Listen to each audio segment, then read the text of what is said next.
नमस्कार दोस्तों, आप सभी का एक बार फिर स्वागत है हमारे YouTube channel we deserve academy पर। और आज हमें फिर से एक वही पुरानी बात करनी है जो मैं कई वीडियोस में बोल चुका हूँ। Live classes, online classes, offline classes सभी में कि थ्योरी में जो है वही प्रैक्टिकल में है।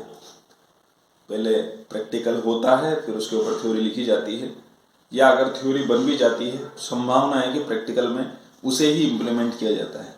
ठीक है, पर इंजीनियरिंग के केस में पहले प्रैक्टिकल्स होते हैं, मशीन बनती है उसके ऊपर, उसके बाद उसकी थ्योरी लिखी जाती है।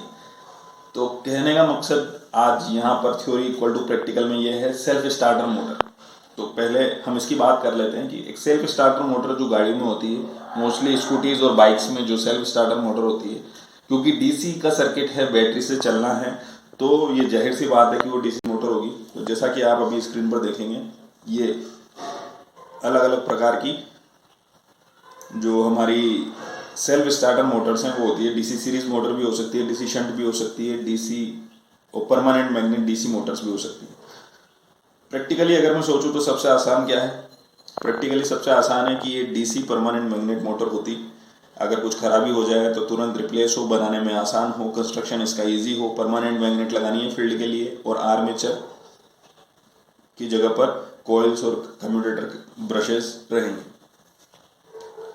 तो जनरली जो मोस्टली यूज होती है वो परमानेंट मैग्नेट मोटर ही होती है। अभी उसका डिटेल प्रैक्टिकल कंस्ट्रक्शन, उसका पूरा खुला हुआ वो मोटर अभी आप मैं आगे दिखाऊंगा इस वीडियो में।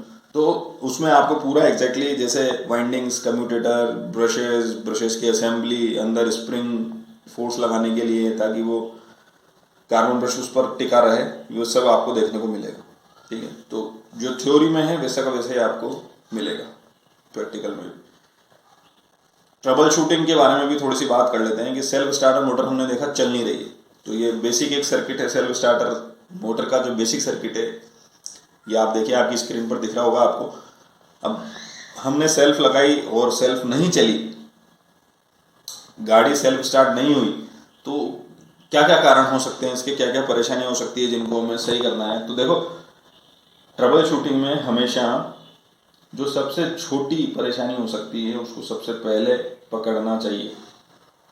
कॉमन प्रैक्टिस भी यही है और कॉमन सेंस भी यही है कि आप सीधे, अगर सेल्फ नहीं लगी तो सीधे मोटर को रिप्लेस करने के लिए नहीं जाएंगे। एक एक करके छोटी चीज हो सकता है कि बैटरी डिस्चार्ज हो, या बैटरी खराब हो गई हो, बैटरी पुरानी हो गई हो, तो बैटरी को पहले फुल चार्ज कर ले।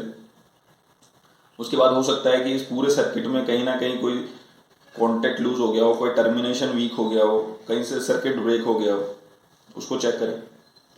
फिर भी अगर वो सब सही है तो उसके बाद आप चेक करें कि भाई इसका जो बीच में कंट्रोल सर्किट या रिलेइंग सर्किट जिसे हम बोलते हैं वो रिले खराब हो गई हो, तो रिले रिप्लेस करके देख लें। वो ज़्यादा ईजी है रिप्लेस करना। प्लग इन प्ले टाइप होती है, आप उसे बाहर निकाल सकते हैं, उसे पुश करके लगा सकते हैं। इन सब के बावजूद भी अगर नहीं चल रहा है तो फिर हमें जो सेल्फ स्टार्टर की मोटर है उस पर जाना पड़ेगा।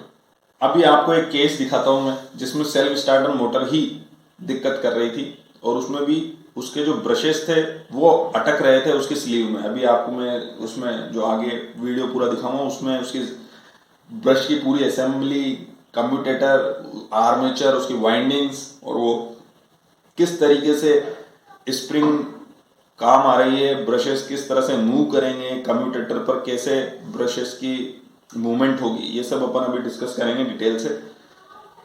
तो एक्चुअली में प्रॉब्लम क्या हो रही थी कि हम सेल्फ स्टार्टर मोटर को सेल्फ लगा रहे हैं, सप्लाई दे रहे हैं मोटर को बेसिकली, और मोटर स्टार्ट नहीं कर रही है गाड़ी को, या मोटर घूम ही नहीं रही है। तो जो टेस्टिंग कर रहे थे मैकेनिक जो थे, उन्होंने उसके ऊपर मारा एक बार अपने पाने से, स्पैनर से उस पर चोट दी। तो जैसे ही वो चोट लगी तो एक बार को वो मोटर चल गई, यानी सेल्फ लग गया। फिर उसके बाद गाड़ी चलाई, गाड़ी बंद करी, दोबारा से जब वापस स्टार्ट करने की कोशिश करी फिर नहीं चली, फिर उस पर चोट मारी, वो फिर चल गई। 2-3 बार ऐसा हुआ, पर चौथी पांचवी बार में ऐसा भी नहीं हुआ, यानी वो चल ही नहीं पाई।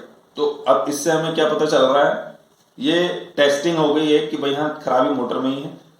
तो जो पहला डाउट गया, वो जो जनरली खराब होते हैं, ब्रशेस खराब हो जाते हैं, तो ब्रशेस पर क्या है, तो मोटर खोली और देखा तो ब्रश जो अपनी स्लीव है जिसमें ब्रश मूव करता है उसमें अटका हुआ है। तो वो देखते ही ये समझ में आ गया कि यार ये ब्रश जो है कांटेक्ट बना नहीं पा रहा है, यानी सर्किट टूटा हुआ है मोटर के अंदर। जो पूरा सर्किट है जिससे मोटर चलनी है वो सर्किट मोटर के अंदर टूटा हुआ है। तो किया कुछ नहीं, क्या किया मैं आपको आगे बता देता हूँ। ब्रश को खोला, ब्रश को दोनों साइड से घिसा, थोड़ी सी ग्रीसिंग करी उसकी और वापस स्लीव में डाल के पैक कर दिया। सेल्फ स्टार्टर मोटर स्टार्ट हो गई। सिंपल सा काम, सिंपल सा लॉजिक और बेसिक मेंटेनेंस से वो ठीक हो गई। तो थ्योरी में जो है वही प्रैक्टिकल में है। और ट्रबल शूटिंग हमेशा छोटी प्रॉब्लम से बड़ी प्रॉब्लम की तरफ हमें बढ़ना चाहिए। आइए आपको दिखाता हूँ पूरा सेल्फ स्टार्टर मोटर का क्या अरेंजमेंट है। तो यहाँ आप देख सकते हैं, साफ साफ दिख रहा है, एक आर्मेचर है, कम्यूटेटर है, ब्रश असेंबली है, कॉपर के ब्रश हैं, वायर से जुड़े हुए हैं, स्लीव है जिसमें कॉपर का ब्रश मूव करेगा, उसके अंदर की लगने वाली स्प्रिंग है। ये पूरा अपना क्या हो गया, ये असेंबली हो गई पूरी। यहाँ आप देखिए, ये इसका स्टेटर पार्ट है जिसमें ये दोनों परमानेंट मैग्नेट्स फिक्स्ड हैं। ठीक है, तो आप देख सकते हैं यहाँ इसमें वापस से पूरी असेंबली दिखाई गई है। और जैसा कि मैंने आपको अभी पहले बताया था, ये रैग मार्क रखा हुआ है, इस पर कॉपर ब्रश को घिस कर रेडी कर दिया गया है और उस पर ग्रीसिंग लगाकर अब इसे फिट करने की तैयारी है। तो ये वॉशर और स्क्रू ले लिया है और इसको लगा रहे हैं अपने कॉपर ब्रश को उसकी पोजीशन पर। देखिए आप कितनी फुर्ती से और सफाई से इसको अपनी जगह पर फिट किया जाएगा। पूरा वीडियो देखिएगा, आपको पूरा प्रोसेस समझ में आ जाएगा।